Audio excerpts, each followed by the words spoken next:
Hi, everybody. Welcome to the Gagnon Atelier. I'm your old pal, Tim Gagnon, and this is the Modern Masters Podcast. I am so excited to have you guys here. You have no idea how excited I am. Well, you do if you've been watching. You know how excited I get. I get a little bit over the top sometimes, but that's okay because we have a good time every time. But if you could do me a favor, if you could look on the bottom of the screen here, scrolling across, there it is. Hit the like button if you're watching this on Facebook. Hit the share button.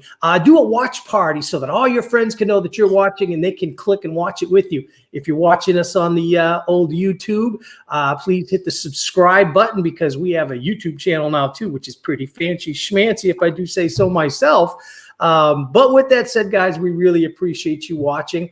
But today, oh boy, I'm excited. I can't even tell you. I have been following this guy for the longest time. I got to be honest, I'm like a big fan. And I have been watching him with his tutorial videos and all of his training videos. And well, I guess a tutorial and a training is kind of the same thing, but you get my point. He's got some amazing videos, step by step, and watching him paint from beginning to end. He's got some great interviews with other artists. Let me tell you what, we're just going to bring him on and you will get to meet him. Here he is right now. My friend, Andrew Tischler is here with us. And the crowd goes wild. Welcome, my friend. Thank you. Thanks, man. It's good to be here. Thanks so much. Awesome. Well, man, I got to tell you, like I told them already, huge fan. Been watching you for at least a couple years.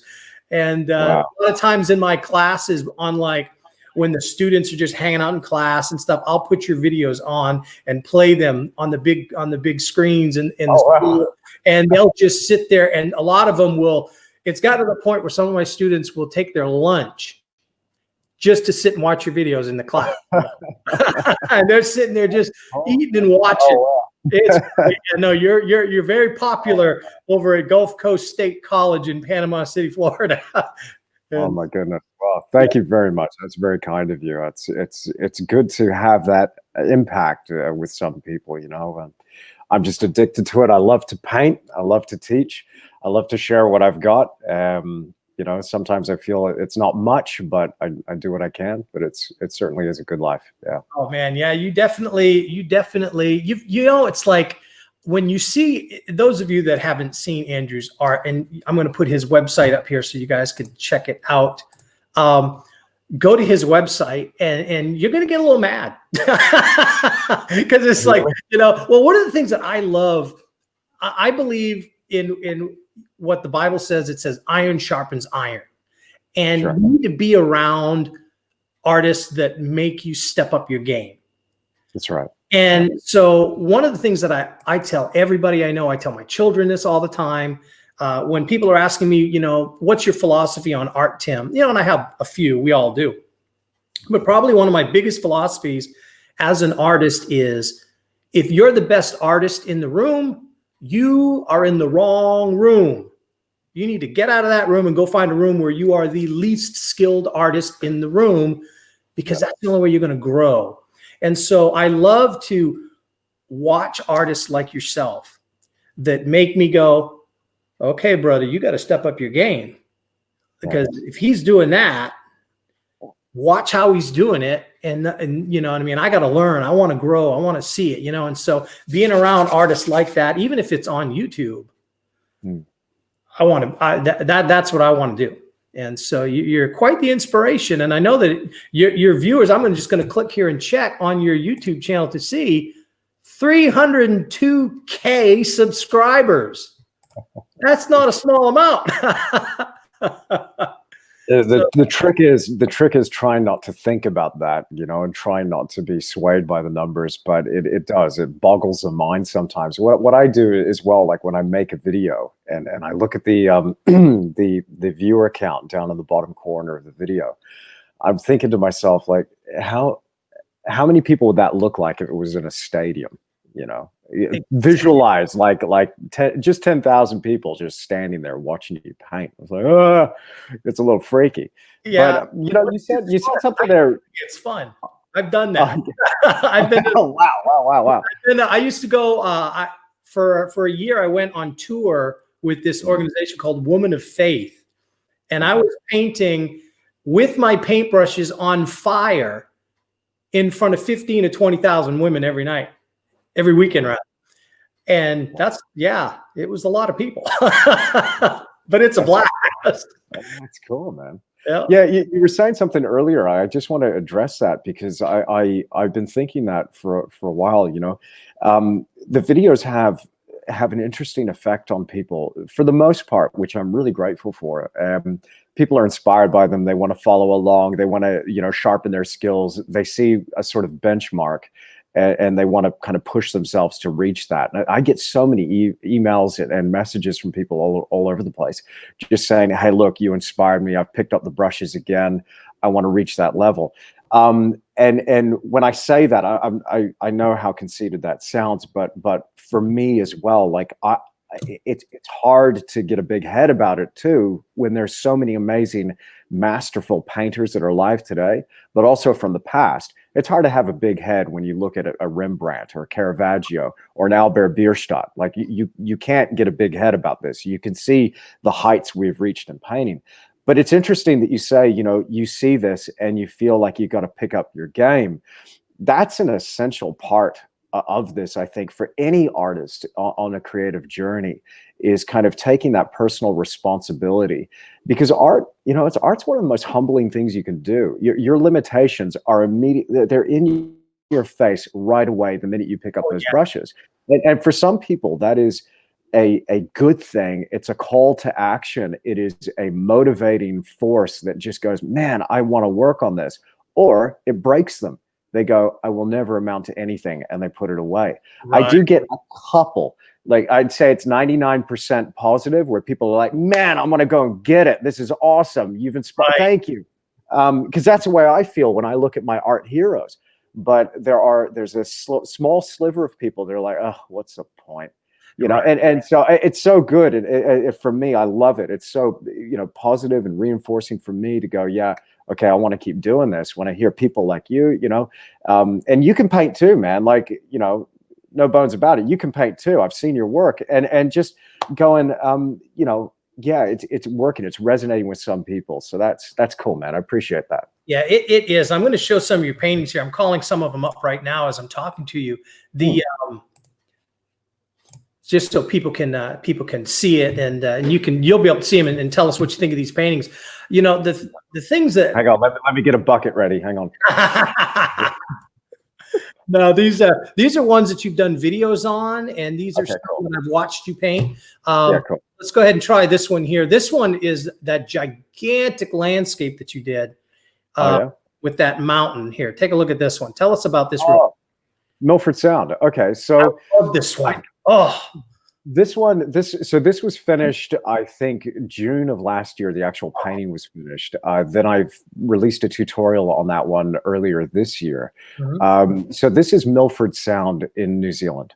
And it's probably one of the most iconic landscapes in New Zealand. And it's also, for me, just personally, one of my favorite landscapes ever that I've ever seen. Like, this is where I really felt I could see and feel, the creative force moving through nature. At the time, I wasn't Christian when I painted this, but since then, it's almost becoming, for me, like a homage to the Creator Himself.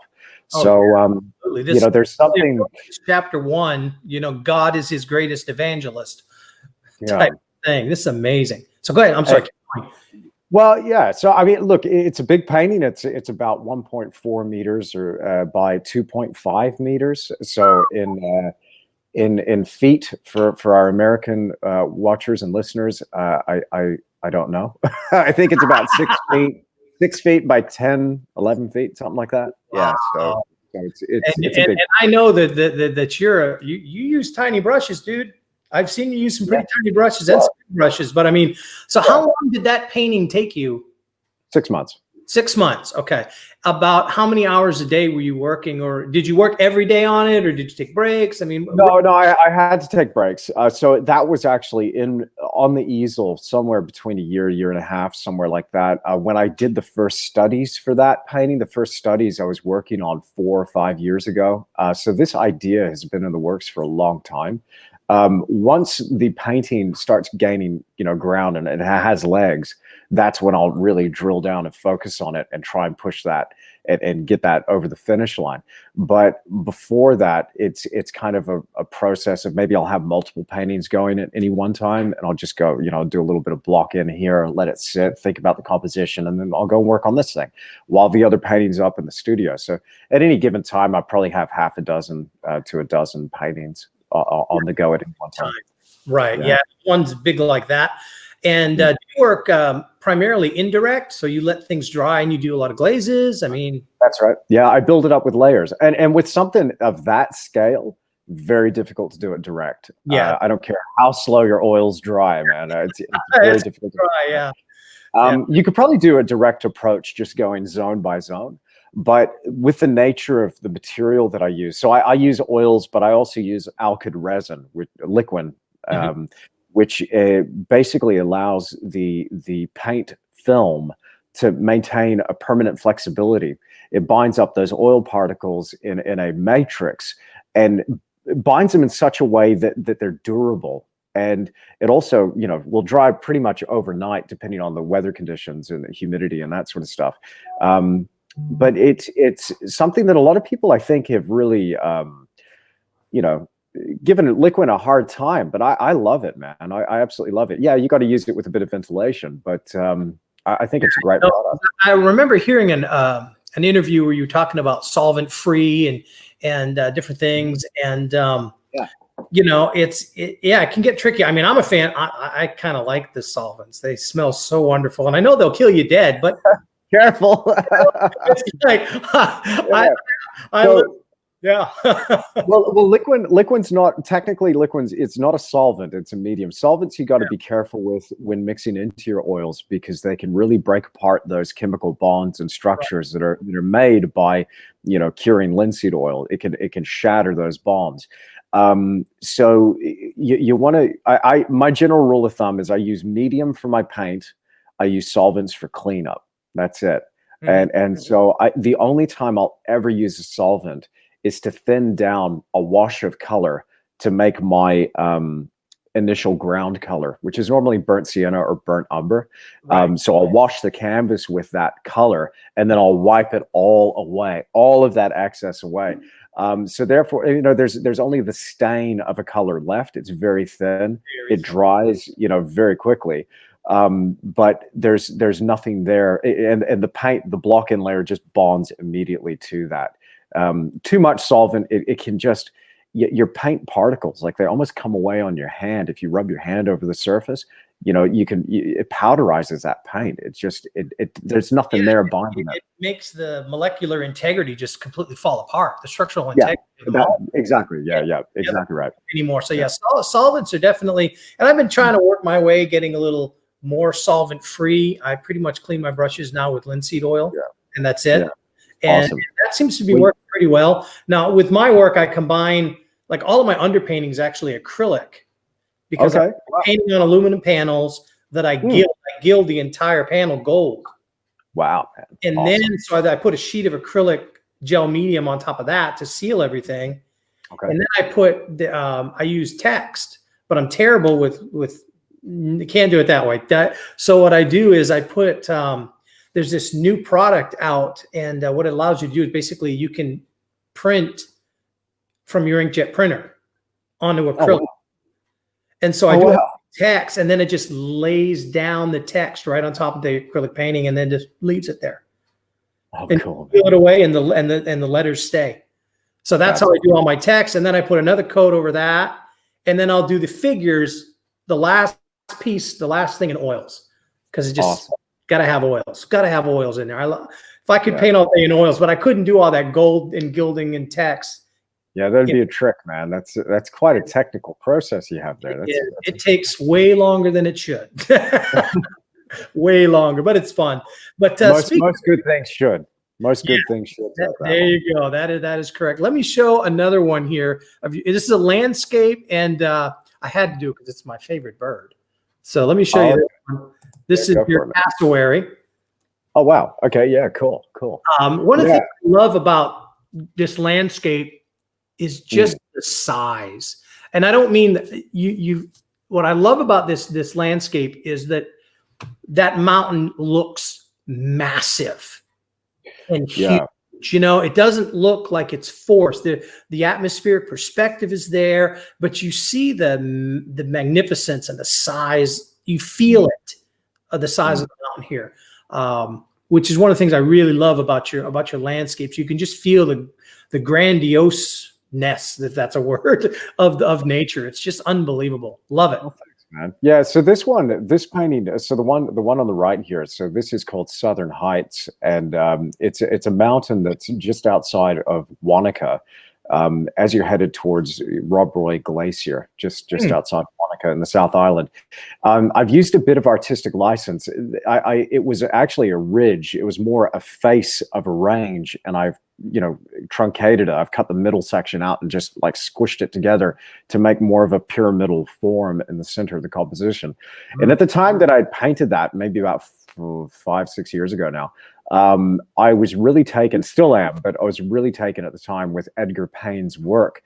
Now, I didn't replicate his technique here because I start off with the best of intentions of going, okay, this painting is going to be loose. And then it just ends up getting tighter and tighter with the detail. But what I liked about Payne was his compositions. He had this really interesting treatment of a minimal foreground, or just a small stripe of foreground, and just a tiniest little bit of sky, with a centrally, weighted composition where he would put it. And I was taught not to do this. In a lot of my paintings, I avoid this like the plague, but you put your main focal point right in the middle. And so the center of mass for this mountain is pretty much smack bang in the middle of the painting. But there was something about that was kind of like a more powerful statement about the mountain, and thus, a bigger statement about nature. But again, when I it's interesting. It's always interesting hearing people's interpretation of my work and, what they're getting out of it. I try not to get into that too much. I'm not trying to direct my viewer at all. I'm really glad that they see something in there. That's awesome. But what I'm trying to get out of it is just exploring something for myself. And if the viewer comes away with something, that's just a bonus, if that makes sense. So for me, what I was trying to explore here for me was just that power, again, of nature, but also it's a balancing act as well. Any painting, for it to be a successful painting in my mind, has got to have a balance of tones, colors, textures, forms. So we need to play off the hard with the soft, the sharp with the smooth, the close with the distance, the bright with the dark, the light and the shade. It's all about contrast. The colorful and saturated with the muted. It's all about playing these off to create something that is, in the end, hopefully a harmonious but at the same time dynamic image. So that was a lot of fun. That painting I actually gave as a gift to my wife's parents. Alan and Rose, and they have it hanging in their living room, and it's great because this is one of those paintings that I'm glad I have an opportunity to go back and visit it when I see the folks. So you're not one of those artists where you see paintings you did in the past and you're like, oh, why? What was I thinking? I used to do that. Yeah, man. Look, I used to do that. And look, of course, there's still an element to that, but you have to understand that art is a journey, and we're as much of a work in a creative process as our art is. And so at the time, with what I had available to me, I did the best I could on that painting. So it's really hard to get down on myself. Is it a great painting? Well, no. Could I do better now? Absolutely. Right. Will I do better 10, 15 years from now? I sure as heck hope so. Okay. But what I see is when I look at it and I go, hey, that's not what I could do now. You know, I didn't know then what I know now. To me, that's a huge positive, because it's like, oh, that must mean I'm growing. That must mean I'm learning something. What would be the kiss of death for me? I'll just say, what would be the kiss of death? What would be the thing that would really be the worst thing ever, right? Is if I looked at that and go, you know what, it's pretty good. That's the bar, you know? Right. Because then growth stops. Right. Yeah. Yeah. Nobody wants to peak, you know? No. And but a lot of people do. A lot of people do. A lot of people settle, you know? Mm-hmm. And it's like, oh, I'm the flower guy now. I just paint flowers and I do this one thing really well. I'm just going to keep doing it. And you check in with them 10 years later and you're like, aren't you bored? What's next? What's next, dude? You know? Right. You know, and that's, I think you're really hitting on thing. And I hope my viewers are going to be taking super good notes, because I know I am. But it's like, you know, these little nuggets of information that people don't think about. It's like, there's no reason to peak. Dude, nothing I say is worthy of notes. Let's just get that straight right now. You know, I say that, but you know, it's like what people always tell me. You know, it's God uses cracked pots. You know, it's yeah. I'm a cracked pot. Hey, there you go. There's no reason to get. You know, it's like yeah. I look at it like, yeah, I'm a hot mess. He can use me. I get encouraged from that, but I mean, it's like. Yeah, no, it's like when you talk to other artists, I love to hear like, okay, your attitude about that, your attitude about this, your philosophy about that, because that's how we grow. That's how we learn from each other. That's how we really kind of not only bond, but we also, that's that iron sharpening iron, you know. And I think that's why I love this interview style show so much, is that I get to talk to so many great artists and hear how they think and how they take, and you talk to a ton of artists, and it's always fun listening to the direction that the conversations go, because you never know, you know. It's just amazing, man. Absolutely. And it, you know, whenever you have time to have that meeting of minds, or just hearing somebody's story about how are you how'd you get here, and just hearing that story and that tale of what they went through their life to end up being like this successful artist, crushing it. The thing that I love about the process of doing my own podcast was I've learned now that there is no one set way to become a professional artist and to make it. That for every artist I talk to, I see a completely new, unique set of circumstances where I'm like, wow, I didn't think of doing it that way before. Isn't that amazing? It's so cool to see that. I've had the same experience where I'm like, I love hearing the business models of all these artists, because I haven't had one do it the same way yet. That's it, man. That's it. 100%. Yeah, it's really interesting stuff. I think, and a lot of them have inspired me to action. You know, coming away from interviews like myself, like I'll give you one example. I got so fired up when I spoke to Thomas Fluharty. I don't think he knows how much of just like a bolt of inspiration he was in my life. After I talked to him, I was like, that guy just doesn't stop. Not only does he not stop talking, like he's just full of passion and energy, and it's just beaming out of him. Right. He doesn't stop drawing. He doesn't stop producing. He keeps going. He is obsessed. He is dialed in. And you hear him talk, man, that guy, he's just on fire. It's fantastic. And so after I had the interview with him, the first interview, I started a sketch endeavor. So I was thinking, he draws every day. I'm going to draw every day. Did I end up drawing every day? No. I started off strong. I'll get back to it. Yeah, but I'm a busy guy. Hey, take it easy. Don't judge me. But I came away from that interview just going, man, I am not doing enough. I need to do more. And I think our interactions with others, not to make us feel inadequate, but our interactions with other artists especially should at least, you know, trigger something in us to make us, you know, call allow ourselves to do more than we're presently doing. Right. Rise up. Yeah. You know, And that iron sharpening iron. Yeah. I love it. Iron sharpening iron. You know, the Bible says iron sharpens iron, and so a friend makes a friend better. You know, you've got to be around people that will push you and will pick you up when you fall, dust you off, and say, "All right, man, let's go get him again." You know, and you got to be around people like that, because You've got to be around people. you know, one of the things that a friend of mine, Matt Tommy, says is he says relationships are the currency of the kingdom. Wow, And I love that. really, Yeah, that's what it's all about in life.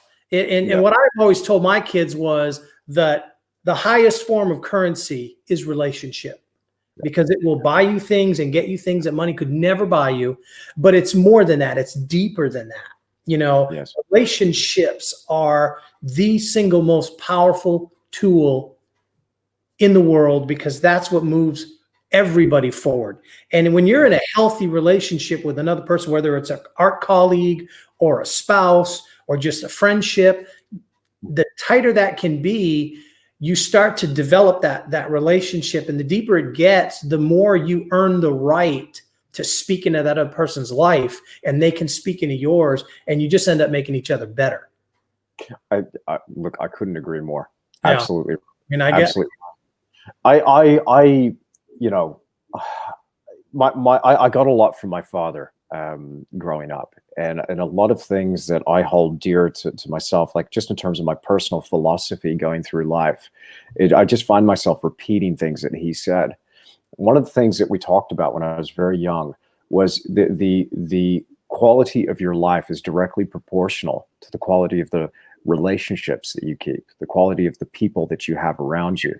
And but the other thing, the other side to that as well is, you know, there's a lot of talk in like the New Age movement and personal development circles where there's this overemphasis on getting around successful people, or getting around people who have more. And there's this gravity, or this gravitational pull towards people who are, you know, materialistic. Oh, that guy's really rich. I need to find out what makes him rich. Whereas when you start really drilling down into people's lives, you start to realize their wealth lies in things that aren't material. And I started to feel like, okay, everybody, I don't care if they're 2 years old, everybody is my superior or senior in some way. Everybody has something to offer me that I don't presently have. The 2-year-old kid is going to teach me how to live life and be in the moment right now, and stop worrying about that stuff. Let's just draw with crayons, you know, and that's what it's about. And, you know, the senior who's, you know, their 99th year is going to teach me something about history and about, or whatever, or about, you know, just give me a sense of perspective and context that I didn't previously have. I love talking to older people. You know, most of my friends are much older than me.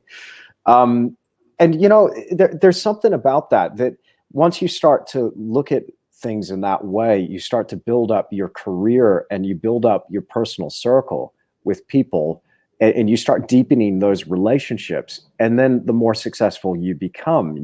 And I'm starting to view success and view wealth as things that aren't material at all. They got nothing to do with money. They got nothing to do with what you're driving, where you're living, what you're eating, nothing. Nothing. You know, one of the things that my wife and I always say is we're not rich, but we are extremely wealthy.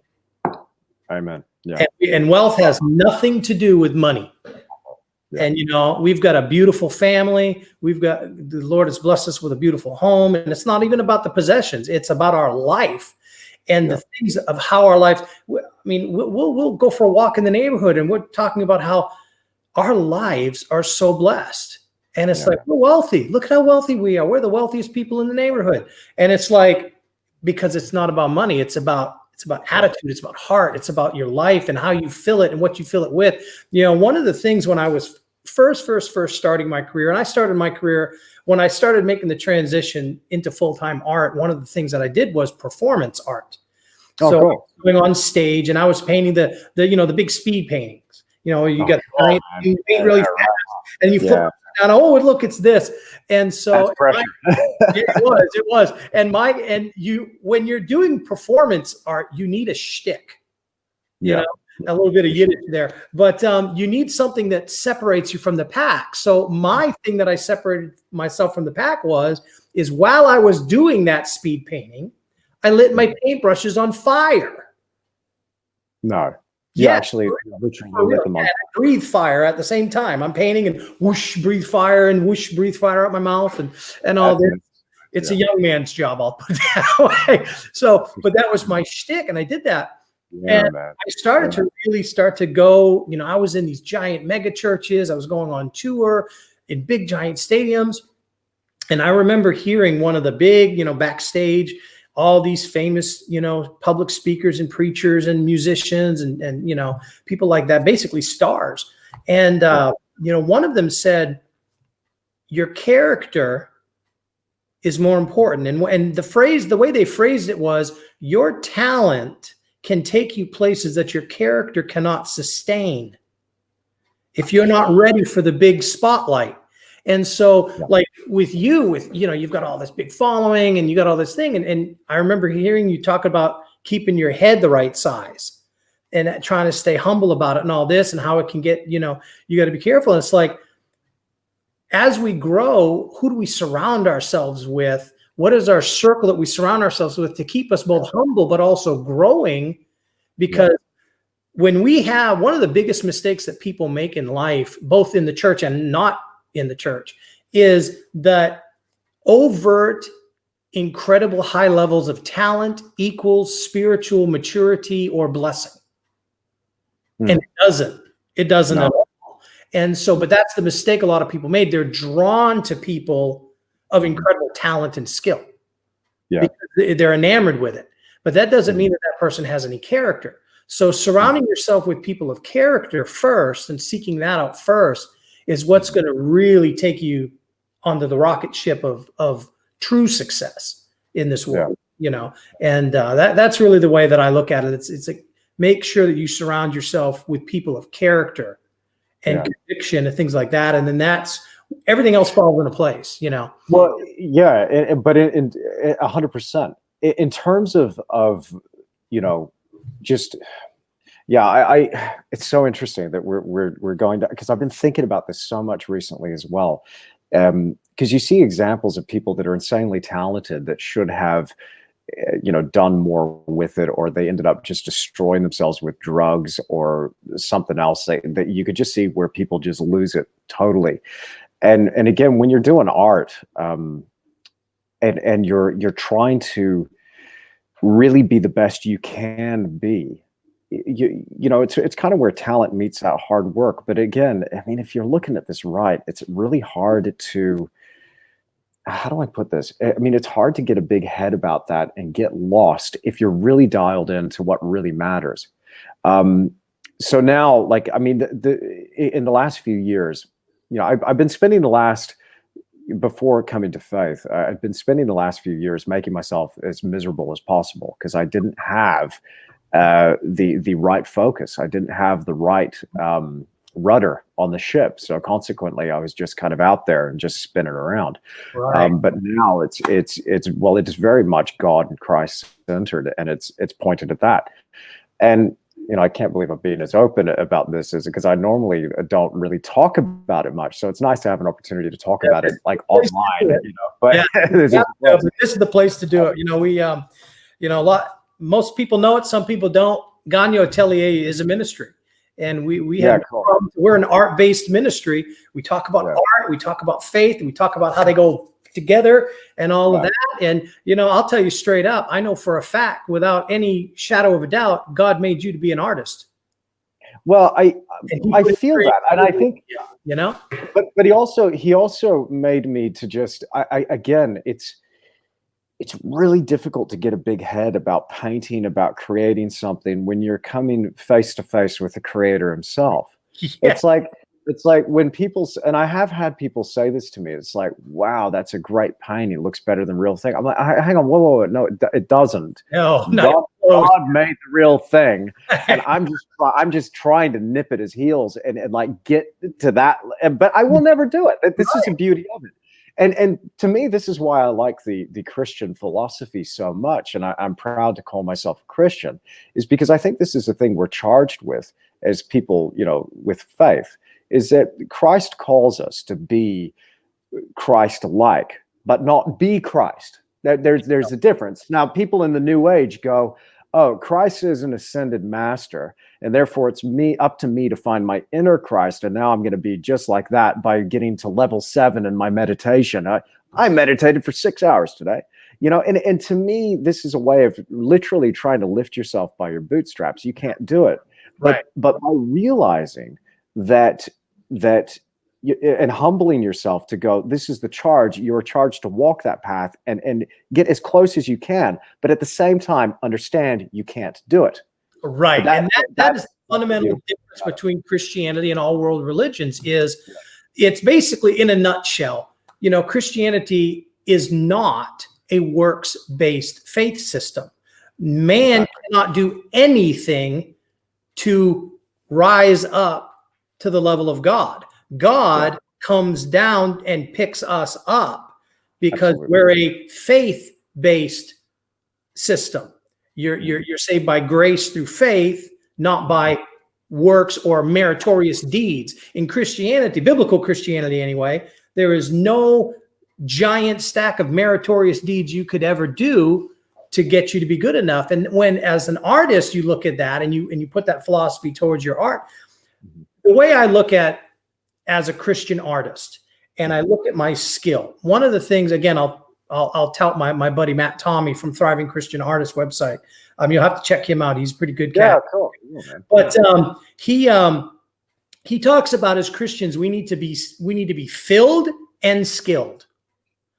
And there's a responsibility. God put that artistic thing in you. And actually, it's kind of funny because in the book of Romans, it talks about how the gifts and the callings of God are without repentance. In other words, God puts things in us without repentance. He's not going to take them away if you're not a good person. He's not going to make them better, blah, blah, blah. He gives them to you without repentance. But he also expects you, because I put that in you, now what are you going to do with it? And so on Judgment Day, when I'm standing before God, one of the things that I need to make an account for in my life is, I gave you this skill as an artist, and I created you to be an artist. What did you do with it? And I feel very strongly that my skill level better be higher than it was when he first made me and gave me the call. And so I need to be filled with the Spirit of God. I need to pray. I need to seek his face first above all things.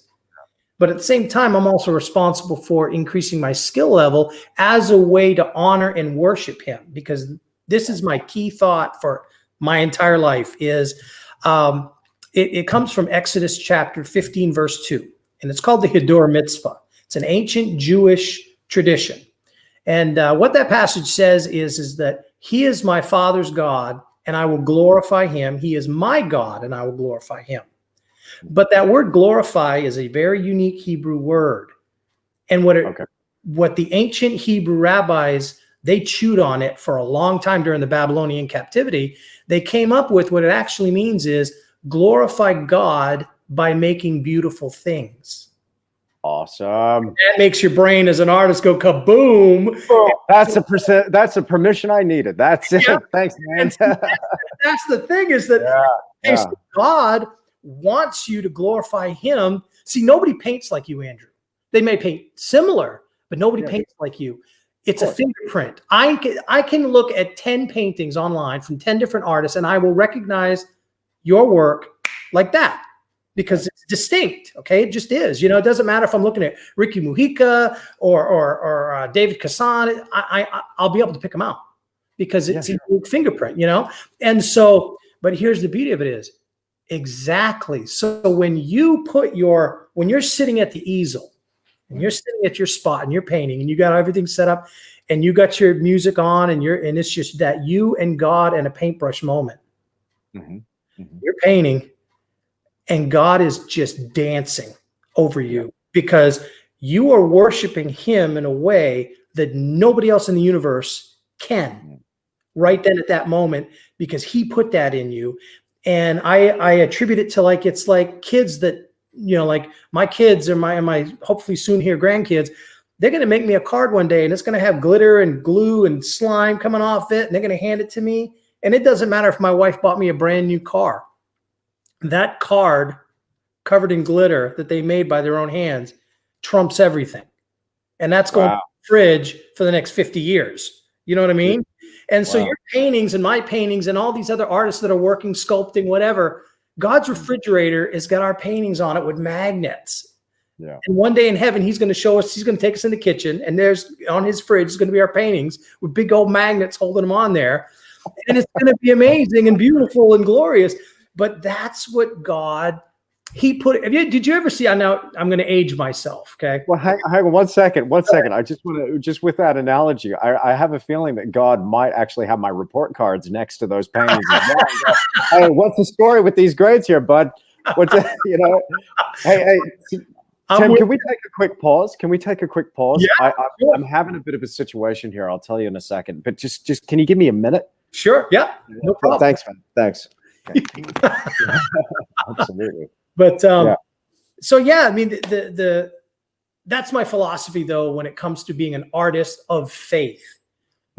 Is that attitude that God put that in there. And I was gonna tell you a little bit. I don't know if you've ever seen the movie Chariots of Fire. I don't know if you're familiar with that movie. Remind me. Movie. It's about an Olympic runner whose family were missionaries in China. And he comes to race in the Olympics, and he's racing the Olympics. And the movie, there's a Jewish character and there's a Christian character and there's a few other characters, and they're all running in this Olympics. And it boils down to he's not going to run on the Sabbath, and because he's not going to do it, so he decides to change. Like they're going to race his event on the Sabbaths, and he's like, I've got a gut check to make, and he decides I'm not going to do it.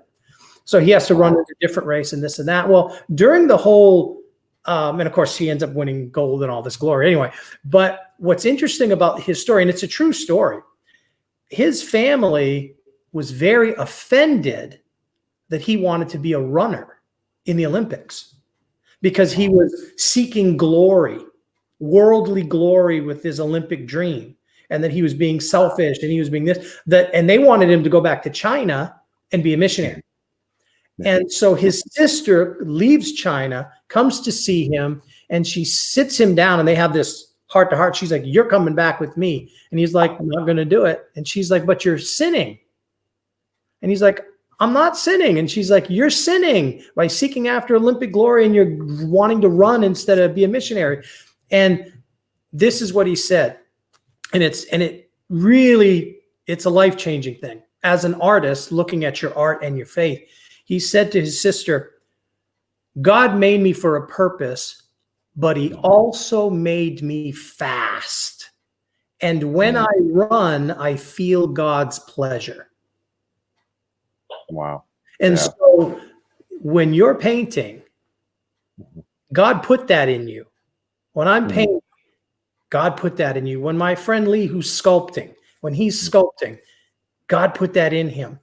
And when we're doing that thing that God put in us to do, God's pleasure is all over us. He is so happy to watch us do these things and to do it. And if we can include him in that, it becomes this beautiful act of worship that no one can do at that moment. And so that's kind of what I look at it. You know, when I paint, I feel God's pleasure, you know, so that's awesome. Now, you recently, you gave your heart to the Lord just a couple months ago.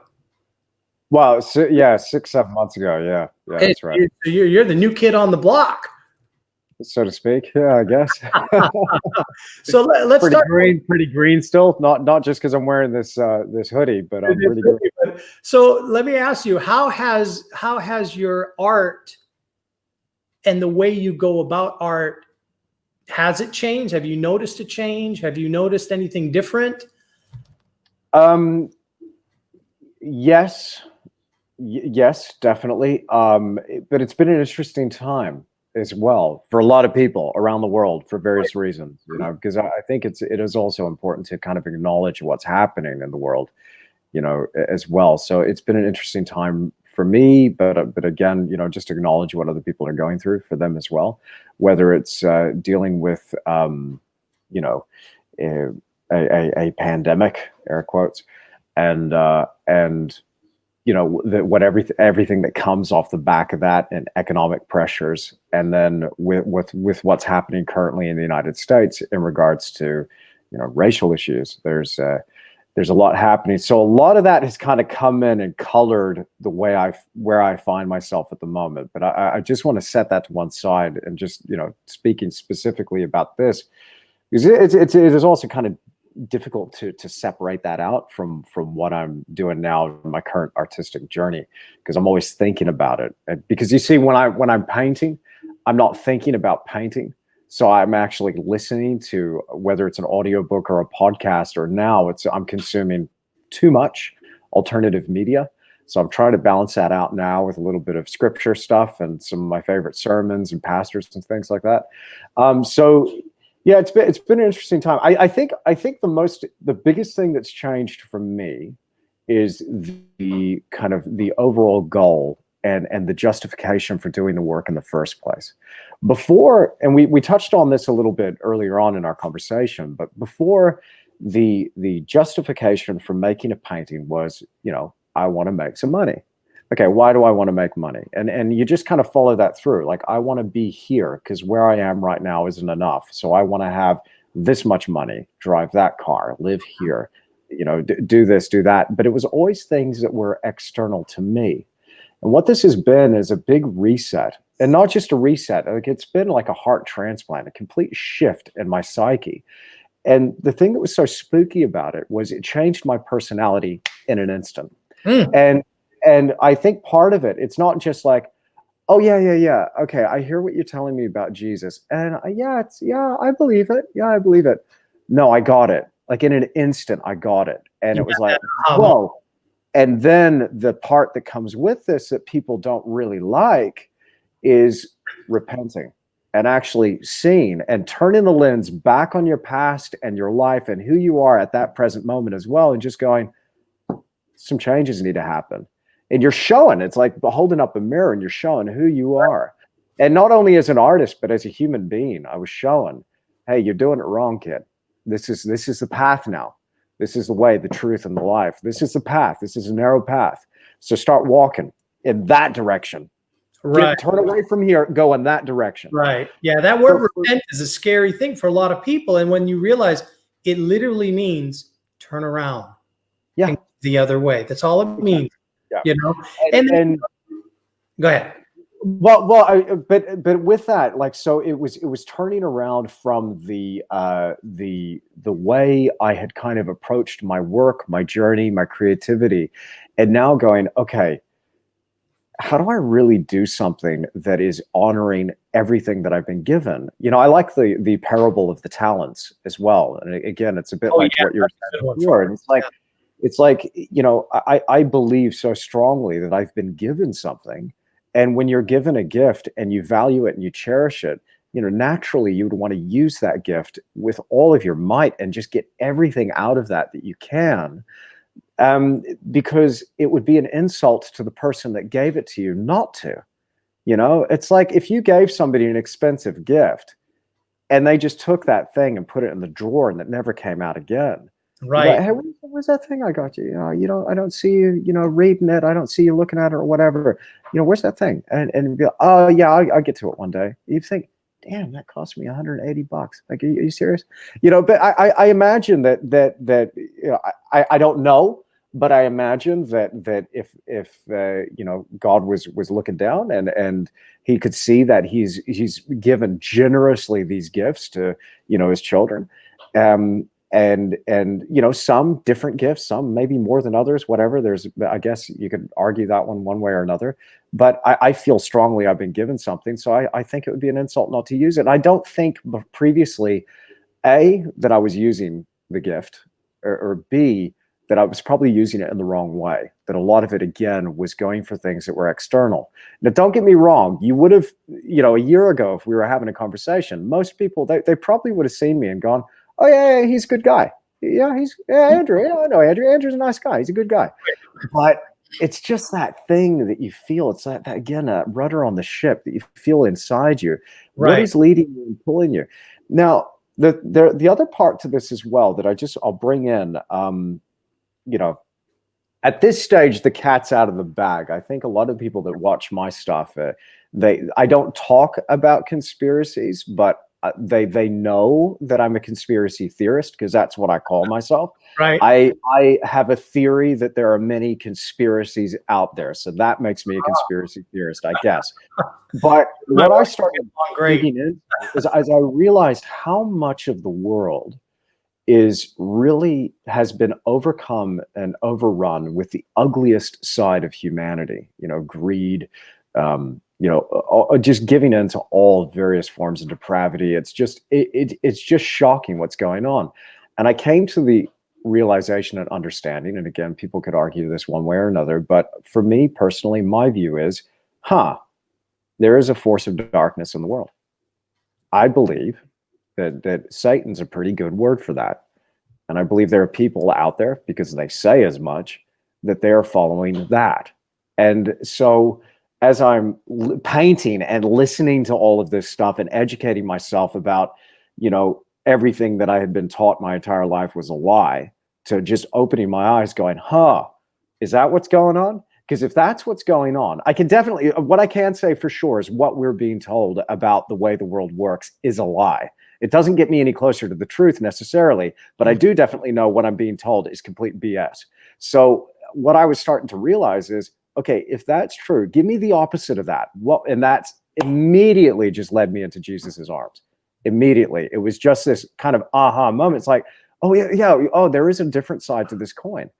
And I don't know, man. It's like, now that I'm here in this position, and not in an arrogant way, but I just feel like I can't believe I didn't come to this realization sooner. It's the only worldview and philosophy for me that makes sense. You're talking about the scales falling from the Apostle Paul's eyes when he realized. Bingo. Yeah. Oh, and the Bible says scales fell off his eyes and he could see, I don't know if you've seen the new television series that you can get online called The Chosen. Yeah, I loved it, man. One of the things I love about that is those aha moments that the characters have. Nicodemus, the woman at the well, Mary, all these people, when they have that aha moment, when they realize they're talking to God. They're not talking to some schlep guy named Jesus from Nazareth. They're looking and talking to God in the flesh, standing right in front of them. And that moment clicks. Yeah. And they have that revelation of what it is. And every human being is going to get that moment where they have to confront that fact. Jesus said, "Who do men say that I am? Who do men? Oh, they say you're this guy. They say you're that. They say you're this." And then he says, "Who do you say that I am?" And that's the key defining moment of all of humanity. Who do you say that I am? And then once you make the claim that Peter did, you are the Messiah, the Son of the living God. You are God in the flesh. You're the one. You're the Son of Man. Boom. Everything changes because your world can't stay the same at that point. It just can't. And that's the beauty of Christianity. Everything changes once you encounter the Christ. Yeah. And then of course how you react to that is different. It's kind of funny in my my life, talking to people about Christ, sharing my faith. You get to a certain point in the conversation where it's like, okay, it's time to make a decision. Where do you kind of stand on this? Who is he to you? Yeah. And it's kind of funny. It's like people there's only like two options. Option one, they repent and they give their life to the Lord and everything changes for them, or they get mad. they don't get it's very rare to get an in-between. And sorry to cut you off, but I want to just, add something to that. And I'm going to butcher this quote, but it was C.S. Lewis who said something like, if Christianity isn't true, it's merely amusing. It's kind of like a fanciful, I can't remember how he put it. I wish I knew the exact quote, but he said, it's mildly intriguing. But Right. if it is true, it is of the utmost importance and significance. It is the most important thing. Absolutely. And so that's the thing. It's like, since doing this, it's like you can't be lukewarm about it. It's like, is it true or isn't it? And for me, I believe it is. So now it's the most important thing ever. And you're absolutely, in my life, it is the most important thing in my life. Goes back off before we were on the show, we were talking about that, and it comes down to truth. And one of the things that when Jesus was standing before Pontius Pilate looked him right in the face and he goes, "What is truth?" And he didn't realize that the literal truth, because Jesus is the way, the truth, and the life. No one can come to the Father except they come through him, is what Jesus himself said about himself. So, Pontius Pilate thousands of years ago saying, "What is truth?" We still struggle with that question today. But just as the truth was standing in front of him when he asked that question, it's standing in front of all of humanity today. Nothing's changed. We just drive cars now, and so the more things change, the more they stay the same.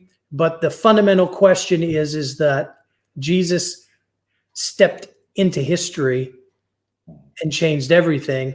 And now the question remains, what are we going to do with that? Let's transition a little bit. I'm having so much fun in this conversation. You have no idea. Yeah, me too, man. Like, me too. Yeah. Gold. It's good. It's just, this stuff gets me fired up. But For sure, man. Some videos, going back to your YouTube channel, one of the things that I really, really appreciate about your YouTube channel is it's not just tutorial stuff. You go into some deep teaching stuff. And there were two videos in particular that are like my ultimate geek out, both from a Christian standpoint, from my faith, but also as an artist. I geek out the most over these two subjects: color theory and the golden ratio. Sure. And those two things I lose my mind over. And it's funny because you beat me to the punch. I've been wanting to make because I teach a class on the golden ratio. I do a all-day workshop on the golden ratio at college. And I've always wanted to do a video about the golden ratio, but then I saw yours. And I was like, I don't need to do it anymore. I'll just show his video. It's so good. I love it. And so guys, you need to go check this out. I'm going to put links in the description to send them to see these two videos. Cool, but to me, color theory, we'll start with color theory, then we can go to the golden ratio.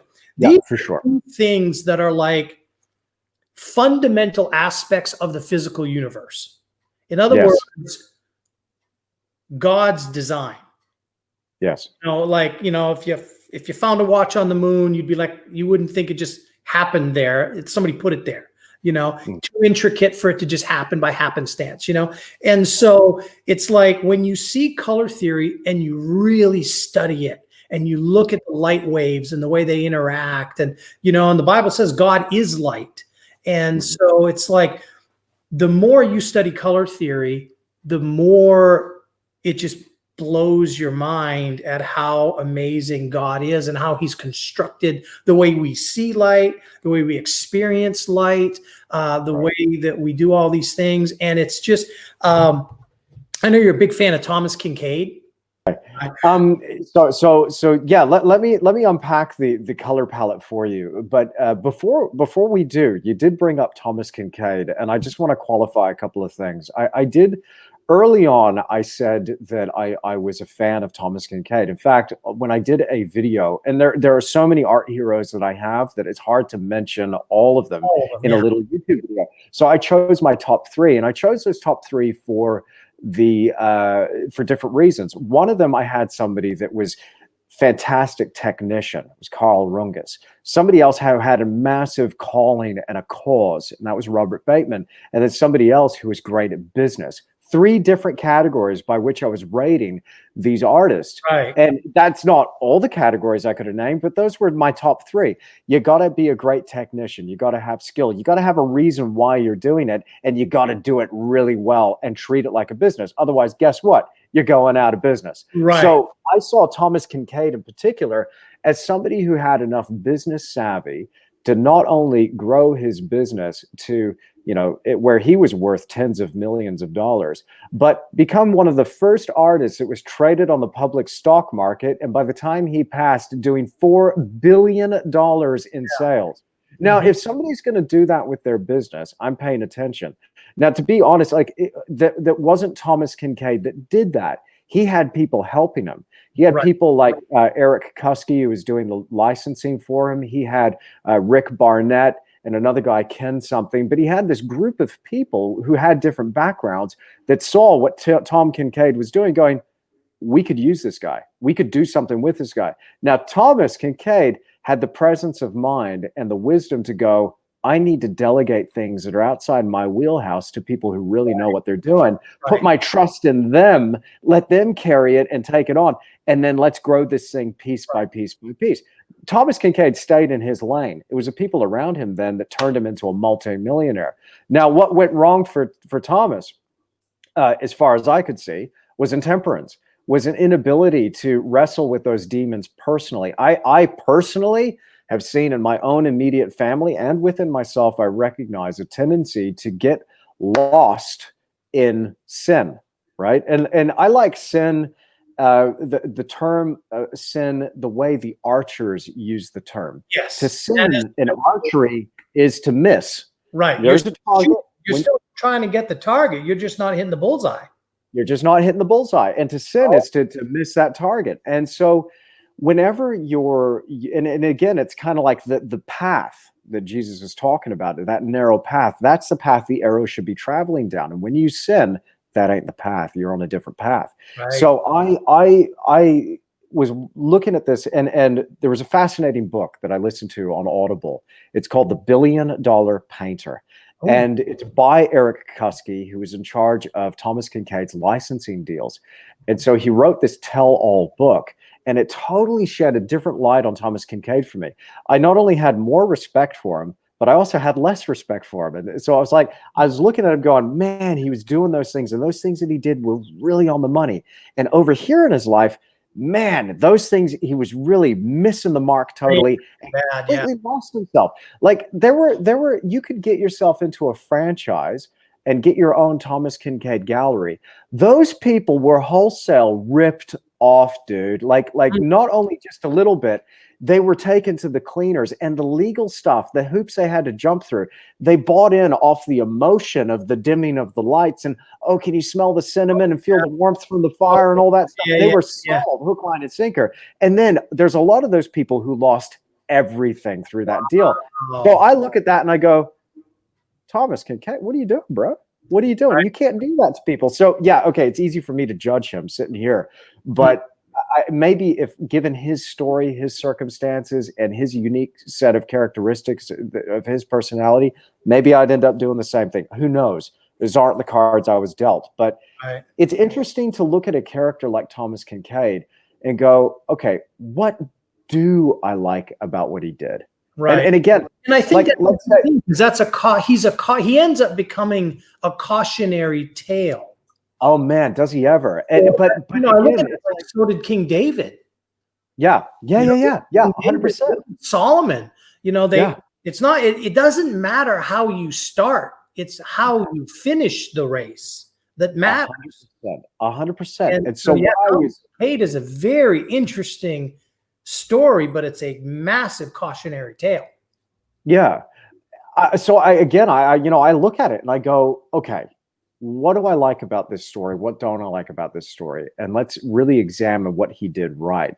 And again, it comes down as well, like, what's your justification for running a business or being a professional artist or trying to strive for success? What does success look like to you? Why do you want it?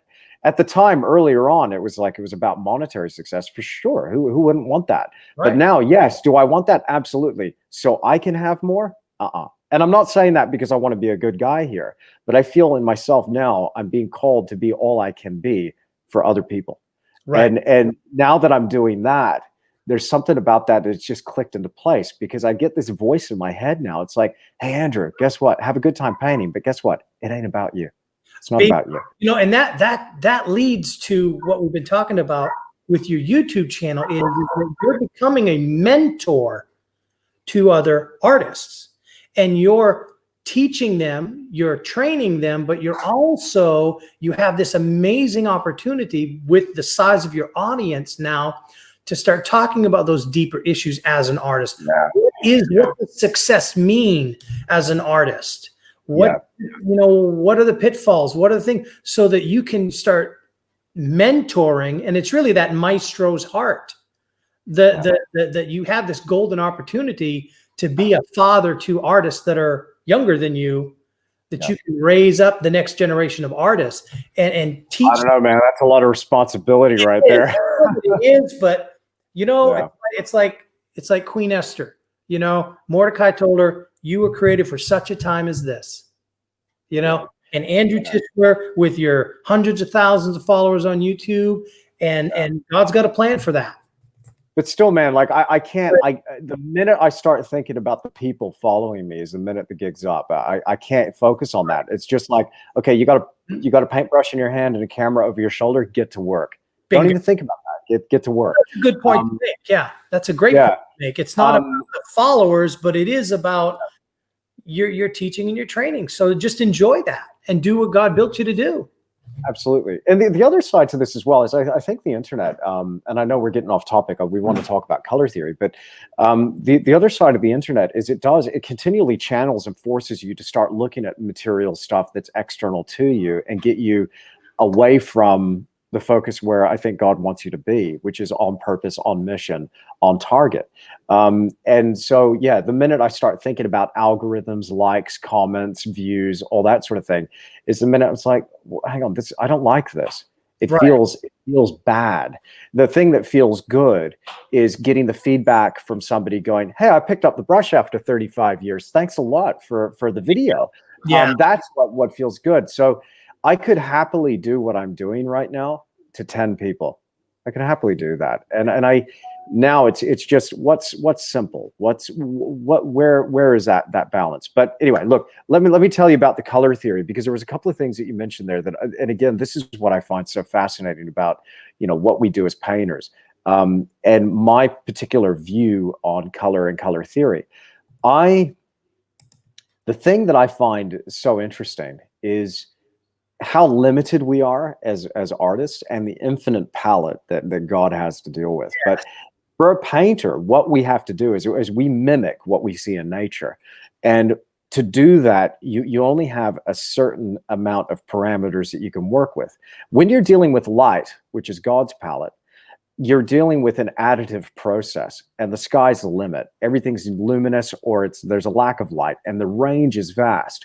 When you're dealing with color, though, and you're painting on a surface, on a two-dimensional surface, you're dealing with reflected light, nothing that's emanating light. Reflected light, and it's a subtractive process. So where you can imagine when you're adding two different colors of light together, those colors add to one another and create something, more voluminous, but when you're mixing colors together, your red is taking away from the blue, and simultaneously the blue is taking away from the red. It's subtractive, and what you're left with is a diminished sum of the parts. So you have to be careful with your balances there then.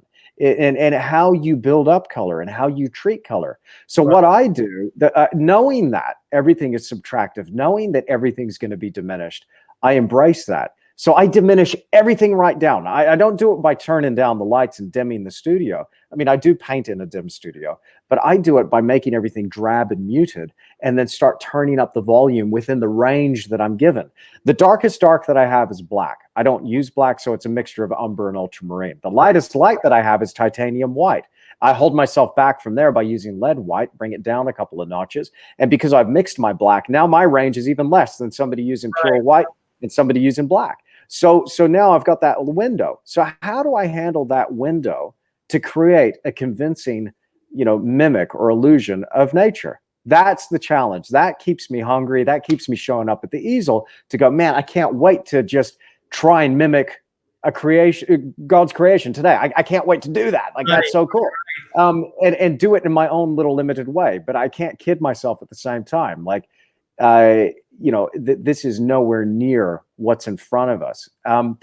There's an interesting thought experiment. I don't think I've ever enunciated this to anybody before, but there's a thought experiment that I had, as a painter what if I had to paint everything on the planet from every angle? How many years would I be here? And it's the answer is it's infinite. And that's the kind of creation that you're coming up against. So for me, you know, as a painter, you know, I'm just trying to get as many scenes out there as I can. But again, like when you're painting realism, you start to slow down and everything starts, you know, you start grinding away at that. But it's a fascinating process. But the palette, you know, it's limited in scope. So if you've got a limited palette and also limited in terms of color, because I work with maybe, you know, at the most, you know, 15 colors, but on any given project, there's definitely going to be 8 to 10 there. So it makes good sense then to strategically lay out your color in such a way that you're covering all your bases.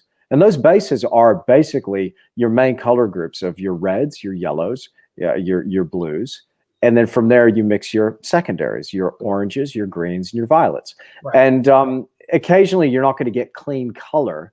So then you might need duplicates of your reds. So generally, I'll have 2 reds, 2 yellows, 2 blues, and maybe a green to supplement, and then maybe a couple of earth colors. So the idea for using the CMYK printing process came in because I found that I was so limited with what I had. My previous palette wasn't high chroma enough. I needed more color to be working with. So I opted for a really bright yellow. I was using cadmium yellow at the time, but I needed something that was just up a notch. So I went for cadmium lemon, slightly on the green side of yellow. I had a yellow ochre or a transparent yellow oxide on the palette, which was my other counterpart to that yellow, 2 yellows, 2 reds, 2 blues. The other part of the CMYK, so cyan, magenta, yellow is so you open up any printer at home, it's going to have 4 ink cartridges in there: cyan, magenta, yellow, and black. So the K for black. Now, the magenta, therefore, was quinacridone magenta, which was near as damn it to what I was seeing in a printer. Oh, yeah. And then the cyan, the cyan that I was using, previously I was using cerulean, which is a muddy, drab, grayed down version of what I found, which was cobalt teal, which is permanent blue 28 or permanent green 50. Now, those 2 chemical compounds are what you want to look for on the back of that oil paint tube. And so many different companies use those colors. A really good one that I found was made by Blue Ridge. Shout out to Eric Silver, who makes Blue Ridge oil paints based out of you know, Blue Ridge Mountains. So he's doing some great work there. But his cobalt teal is like just a pure dollop of turquoise on that palette. And I believe the one I'm using of his is a permanent green 50, I believe. I might be getting those switched up. So it's going to be permanent blue 28 or permanent green 50. But I believe his is a permanent green 50. And those two are very, very closely aligned. It's just depending on whether you're going slightly bluer and more towards the violet or slightly greener, more towards the yellow side of things. But they're within that same ballpark. So now that I had those 3 colors, now suddenly I could mix just about anything I was seeing on a printer. And when we have to think about the way a printer works, printers stain white paper and they create color in a wide multitude of colors based on the combinations of those stains that they're putting together. And just think about the variation that you can get on a printed image. It's virtually infinite, the color combinations. We're not dealing with light. Again, granted, we're dealing with a subtractive process still, but there's a wide range there. So I thought, well, it makes good sense then to have those core colors and build my color around that process. So what's my black? Again, it's that ultramarine and burnt umber. And then as long as I've got cyan, magenta, and yellow on there, then I supplement. So my second red would be a cadmium red light. Again, I said my second yellow was a transparent yellow oxide. My counterpart blue to the cyan or the cobalt teal was ultramarine blue. And then I have a little extra color floating out there on the side, which is a phthalo green. Sometimes a phthalo turquoise, which is a mix that I like, which is just combining phthalo blue and phthalo green. Beautiful color for seascapes. So that's pretty much my palette in a nutshell. But color theory has been a long, painful process of arriving at that combination of colors to go, okay, now I have something that works for me. Right. Again, I just share what I use. And when I'm teaching people, I'm also saying, hey, look, this isn't the right way. It's just a way. For every artist you come across, you're going to find a new set of ideas. And again, whatever ideas I've just talked to you about, they're not new ideas. They're not my ideas. I have, you know, I think there's two different kinds of like imagination. There's creative imagination. There's synthetic imagination. Creative imagination is where you kind of just are plucking things out of the ether and things just come to you naturally. Mm-hmm. Synthetic is where you're grabbing things that you can see and you're putting them together. That's me. That's what I do. So nothing I have is new, but I'm like, oh, I like that philosophy. I like that idea. Let's put these together and see what we come up with. Yeah, it makes sense. You looked at your inkjet printer. Yeah. And you were like, I can make any color in the world with these, really the 3 colors.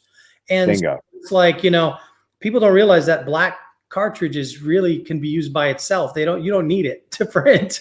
And so it's like, you know, just by looking at that and you went, okay, if I try these colors on my palette, I should be able to have a wider range of colors.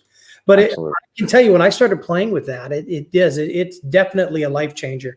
When you see, especially certain colors, I think like violets and purples and oranges, all your secondary colors are much more vibrant. So one of the things I like to do is I make color wheels every 6 months. I make color charts. I do them every 6 months for me to hone it in, and then I tint and shade every color just to sharpen my knives.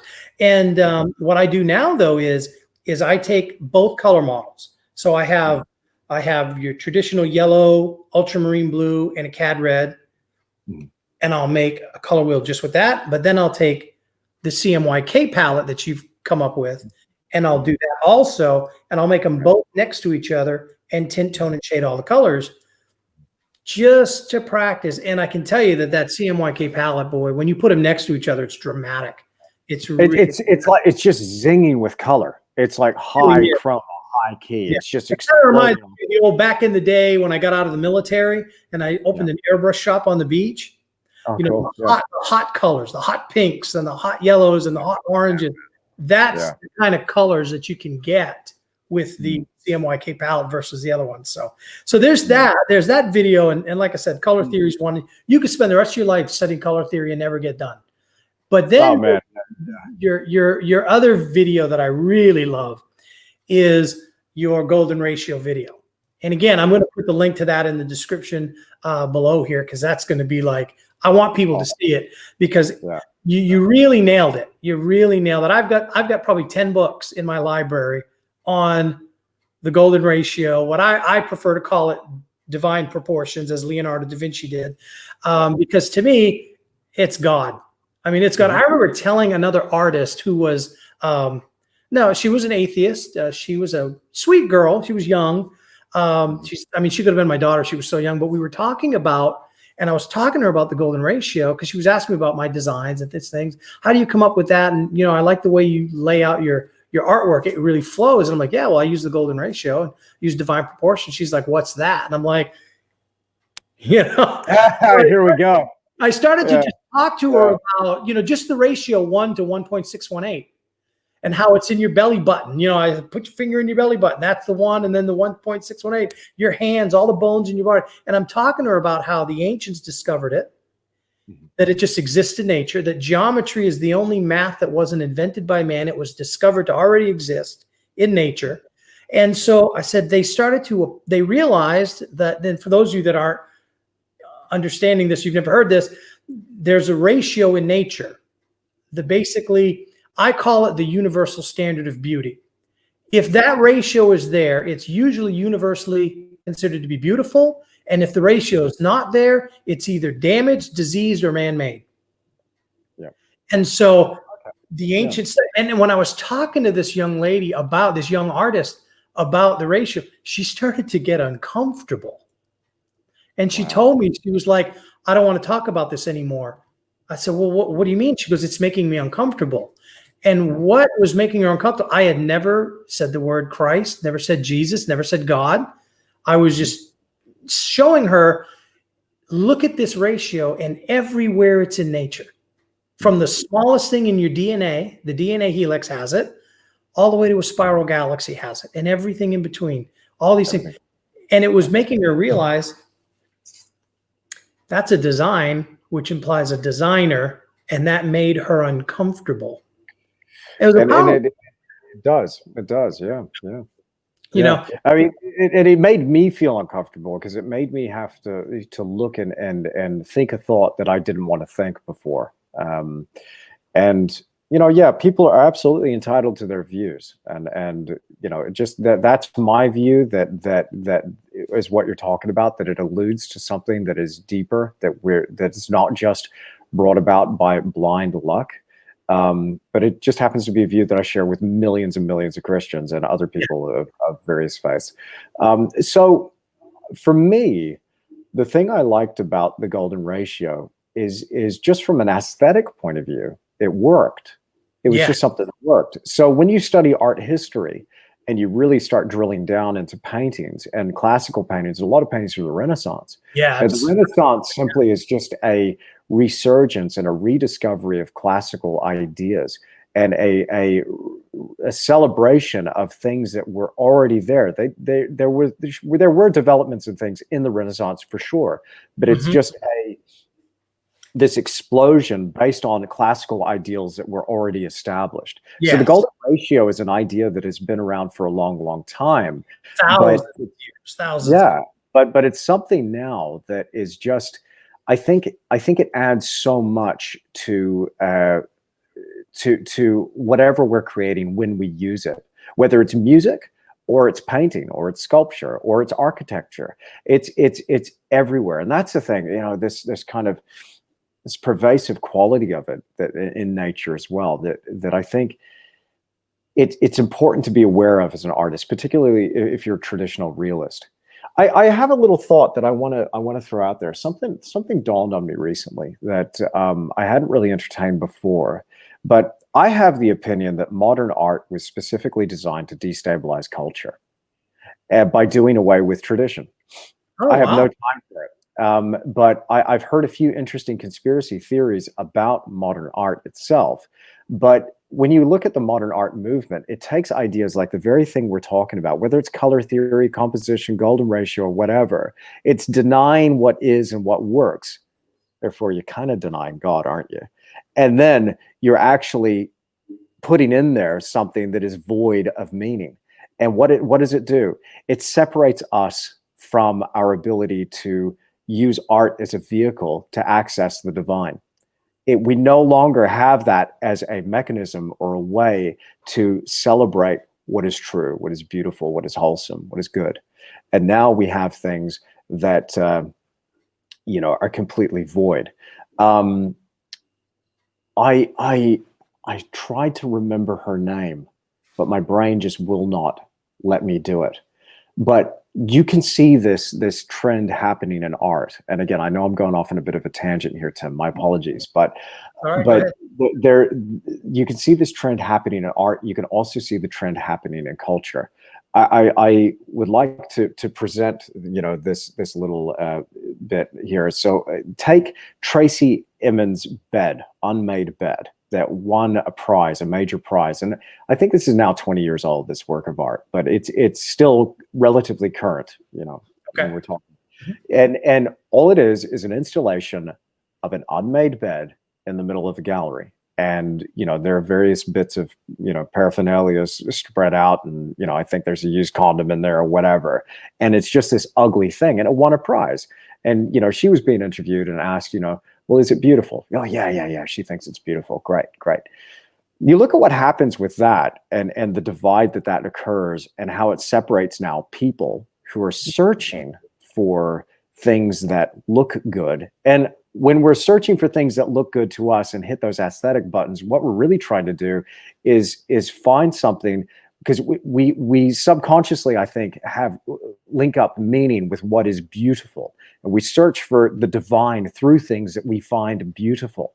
And if you're going to have anything that is actually beautiful, objectively speaking, you have to take into account the things that are established and true already, which are things that we didn't do. They were already existing before we got. There are things out there that are universally, regardless of culture, accepted as beautiful. It doesn't matter if you go back 1,000 years to a completely different culture, it will be considered beautiful. And that's something that I believe, is a God thing, because he's designed his creation, and we recognize certain things as beautiful. And when you look at the golden ratio again, it's always there. It's always present when something is universally considered beautiful. So that tells me. But there's, I think, again, I don't want to go too far off down that rabbit hole. I did open a tin of worms there, but I think the thing that I'm seeing, not only with art, is also happening with our culture and our music. And like I don't know why this came up. I swear I don't know why this came up.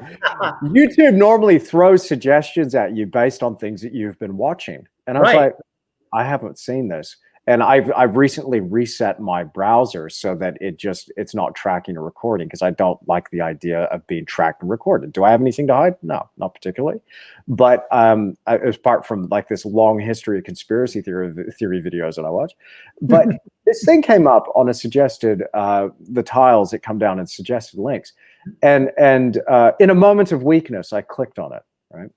And it's this music video. And it's this rap pop song. I can't even remember her dang name. But music has become something now, along with art, that is accepted by the establishment. Music has become something now that has just become totally there's nothing there. Like, if you watched the video, you're watching pornography, straight up, without the music playing. If you listen to the music without watching the video, it's inaudible. It's audible violence. It just doesn't make any sense to me. And to me, I see art going that way. And I think what we're going to start seeing, and we're already seeing it now with all of this, is we're seeing people, artists, musicians, people that are out there in culture, that are just gone, enough. It's about beauty. And maybe they're not coming at it from a Christian standpoint. That's fine. But there's this shift now starting to move back to tradition. And I think that's a good thing. I think it's a really good thing. Like, look at the realist painters now that we're seeing. They're coming out of the US in particular. There's such a strong drive back to traditional realism. It really is. So good. It is so good. Renaissance. It's almost like new Renaissance rising, which is funny. My friend J. Scott McElroy wrote a book called New Renaissance Rising, and he talks about that, both in the church and in the world, but that the art world is changing, and it always does. But, for a while, a lot of the people that I interview are realist artists, mainly, it's mainly because that's what I am. So those are the ones I know. A few abstract artists, and a few sculptors, but for the most part, it's realist painters. By the way, I should qualify just quickly, but when I say modern, I don't necessarily mean abstract. So if there are any abstract painters out there that have got ruffled feathers right now, I'm not talking about you. I'm talking about the art establishment in terms of academic art, the academic art world that is pushing a particular agenda. If you want to paint abstracts, you could still be painting universal truths through your abstract by coming up with beautiful combinations of colors. Right. That's still tradition in a way. I'm not talking about those people, so I just want to make that clear. Yeah, that's a good connotation. There's because there are some abstract artists, and there are some non-representational artists that are doing some amazing, beautiful pieces of work that are just will blow your mind. But there was a shift. I remember talking to Ricky Mujica about his art career, and early on, he was discouraged in the art schools from going after realism. Yeah. As was I. Like, you can't. That's not real art. That's the past. That's the past. And so he had to fight through, because he wanted to be a realist artist and he was drawn to that. He had to fight just to have a career because he was a realist artist. So he ended up, for a very long time, he painted romance novel covers because that's the work he could get, because you couldn't get in a gallery back in the 70s and 80s, and you couldn't get in a gallery if you were doing realism art. You just couldn't, because they didn't want it. They wanted the more, what you're talking about, the more modern art and things like that. I'm gonna challenge what you're saying. Sorry, Tim. I'm going to challenge what you're saying right now. Yeah, And I appreciate what you're saying, and I think you're right to a point, because it depends what art world we're talking about. Because there's a lot of people out there that say, the art world, will this be accepted in the art world, or shall I try and break it in the art world? What world? You've got multiple layers to this thing, or multiple worlds existing simultaneously. Now, while there was this academic stuff happening in maybe some of the northeastern states in the United States in the 70s and 80s or whatever, and everybody was looking for the next dot to hang on their wall. Exactly. In Texas, in the 70s and 80s, my dad was building a name for himself and doing very well with realist sculptures of animals. And those Texan oil guys and people that were captains of industry, they were like, I don't want no dang dot on my wall. I want javelinas, And so so you got traditional realism and people making tons of money, artists and galleries that were thriving, going, what? We're not part of that world. We're building our own world. Right. And that's what I always tell people. This is a joke I always tell, but people want to, because I live in Panama City Beach, Florida. We call ourselves the Redneck Riviera. I mean, it's like Texas, but with better beaches, and so we're very much like Texas, but with a really good beach. And so, but it's like most people, when I'm the only artist in my church, and then, we got 5 campuses, so the other campuses have artists too, but for the most part, I'm the only artist most people have ever met in their lives, and they're like, you're an artist? What do you mean you're an artist and all this? And I'm like, yeah, I'm an artist, dude. It's all right. But they can't wrap their head around that, and it's like what they think is art is different. And so they always ask me, they go, well, what kind of artist are you? Or they say, oh, you're an artiste. And I said, no, I am not an artiste. And they're like, and I tell them, this is the joke. I say, what is the difference between an artist and an artiste? Yeah. And you're from Texas, so you'll get this. It's the same difference as naked and naked. There's these artists, they're those highfalutin, got to be in the right gallery, you got to be around this right people, you got to rub elbows with the right people. And then there's just people you know what I mean? It's like, artists and artistes, there's a big difference, and I don't want to be an artiste. I want to be an artist. And I got a degree. I got a fine arts degree from university. Completed my course, got my piece of paper, and I got my degree in how to be an artiste. And tried and just struggled my way through to try and convince myself, I guess, and lecturers and other students that landscape painting and realism was valid, and failed within that particular microcosm. And I realized getting out there that as I got into the real world, that it's a very difficult way to. I think that was. Sorry, go on. Yeah. Do you think the resistance that you got in regards to your pursuit of realism and landscaping painting, do you think it was that particular school? Because I got a degree too. I got the fancy, degree. I got the giant student loan to go along with it too. Could have bought a great house. A house with my medical school would have been cheaper. But anyway, the the school that I went to, they pushed realism art. It was like I almost more of an atelier style, even though it was a university. Yeah. It felt like I was going to an atelier.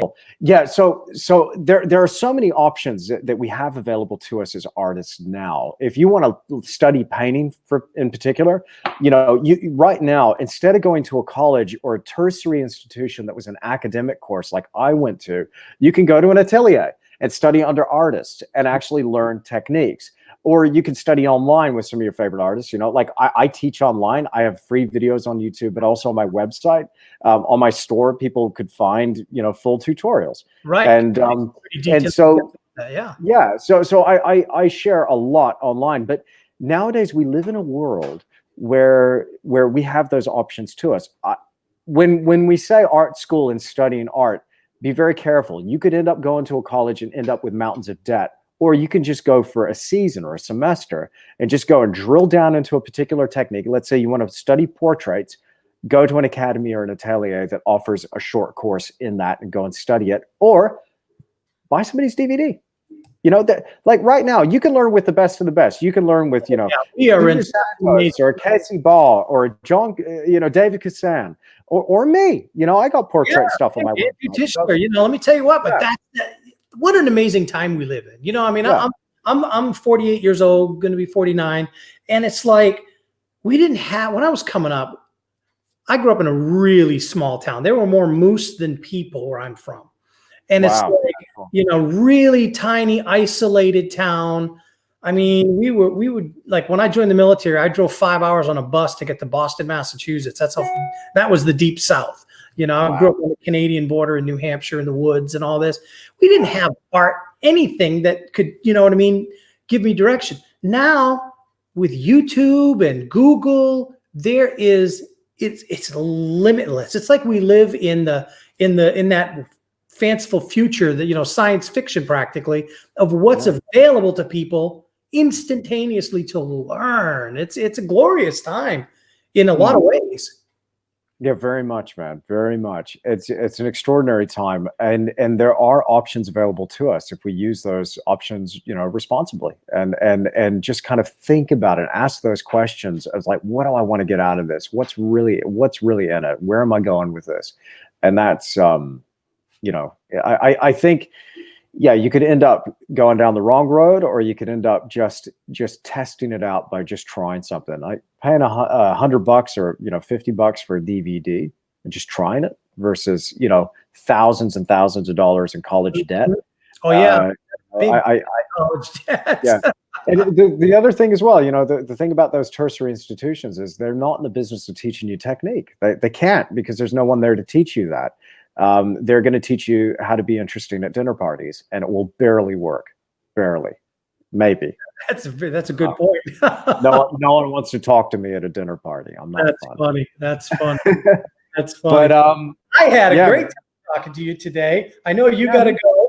So I'm going to I want to thank you so much for coming on. We definitely have to have another conversation in the future. I'd love to. We barely scratched the surface. We barely scratched the surface. You and I are going to be talking whether we're on the air or not. I tell you that right now.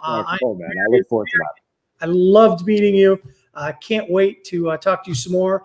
And but I want to say thank you for coming on my show, the Modern Masters Podcast. And if I qualify, but I appreciate it. Thanks, I think you do. I think you do. And, you know, I'm excited to hear about, you know, what the Lord is doing in your life. And you're just now on the beginning of the greatest journey of your life. And I can't wait to hear more about it. And if I can ever be a little bit more of that, I would love to share and talk with you more about that. For sure, man. So yeah, absolutely. I've got a cousin that lives in New Zealand. I may have to go visit and awesome. Check that out. So, and then you can come to the beach here in Florida one of these days when it's safe to come to the beach. So awesome. No, I look forward to that. Again, thank you very much for coming on, and I'm going to do my little wrap up here in the show, but to stay on real quick, and then when I'm done all that, I'll come back and chat with you privately. Sure. Awesome. Well, guys, wow, what a conversation, man. Wow. I mean, I'm literally almost speechless, which is pretty much impossible if you know me. But guys, thank you for watching. I think that this conversation was deep. It was awesome. There were all kinds of things going on. I could probably edit this down and make 10 videos. But with that said, guys, thank you very much for watching. As always, you know, if you are watching this on Facebook, be sure to like this post, share this post, and also like the Gagnon Atelier Facebook page. If you're watching us on YouTube, please subscribe to our channel, as well as hit the notification bell. That would really help us out so that we can grow and talk and share all about art and faith and everything else in between. But with that said, guys, I just want to tell you, as always, just remember one thing: God loves you, and so does your old pal Tim. We'll talk to you soon.